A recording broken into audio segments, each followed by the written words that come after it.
Joining me now is retired Lieutenant General Karen Gibson, former Deputy Director of National Intelligence for the National Security Partnerships. General, great to have you with us.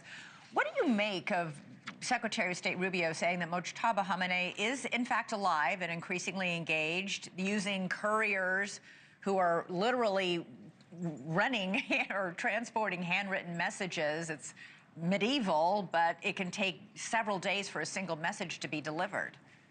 I think that's very plausible.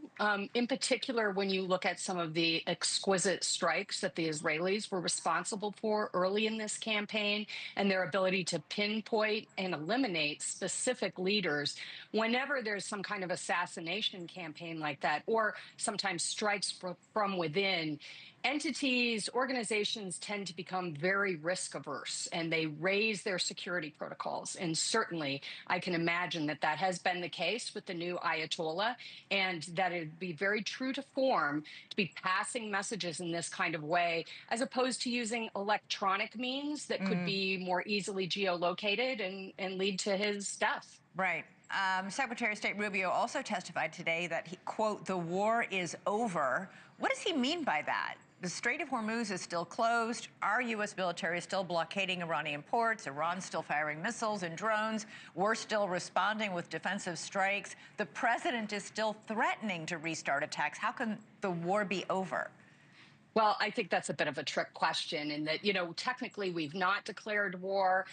Certainly the Senate has not been involved to the extent that they would like to be, probably on both sides, in terms of consultation, in terms of an ability to receive detailed briefings, or even if you look at some of the things, for instance, Secretary Rubio providing some considerable, understandable aid to the Emirates, but doing so without running it through the Senate as they typically have. And so in that regard, from a purely domestic political perspective, I'm not surprised that they would say the war is over, but clearly the conflict continues, and we are in fact both exchanging strikes.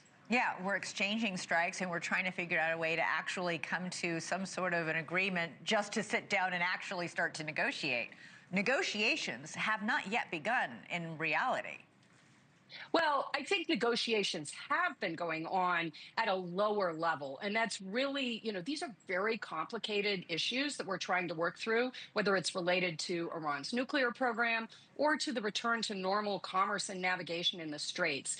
And typically, when negotiations like this occur, they take months, many months, sometimes over a year. And there's a lot of, frankly, kind of tedious diplomatic nug work that has to occur, in which people are arguing over every punctuation symbol, right, the meaning of every word. And so to expect it to be imminent is really not realistic. I think what has been clear, though, is that the negotiations appear to have slowed, and some of last week's optimism has really begun to fade.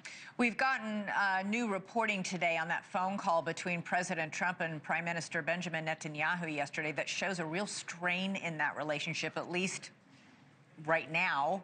It might, blow over in a few days, but apparently President Trump was furious. According to Axios, it reports two sources saying Trump told Netanyahu, quote, "You are effing crazy. You'd be in prison if it weren't for me. I am saving your ass. Everybody hates you now. Everybody hates Israel because of this." End quote. If this is true, that's an extraordinary phone call. Yes, that would be, it's pretty strong language for one world leader to use with, the leader of another nation. I think while our overall aims regarding Iran and its nuclear program are consistent, certainly the contours of what the Middle East might look like and how we go about achieving that are perhaps different from the Israelis. And from a couple of standpoints. One, or to include with our Gulf allies, we don't live within range of proxies and missiles, and they do. They do. And so our risk calculus is a bit different there.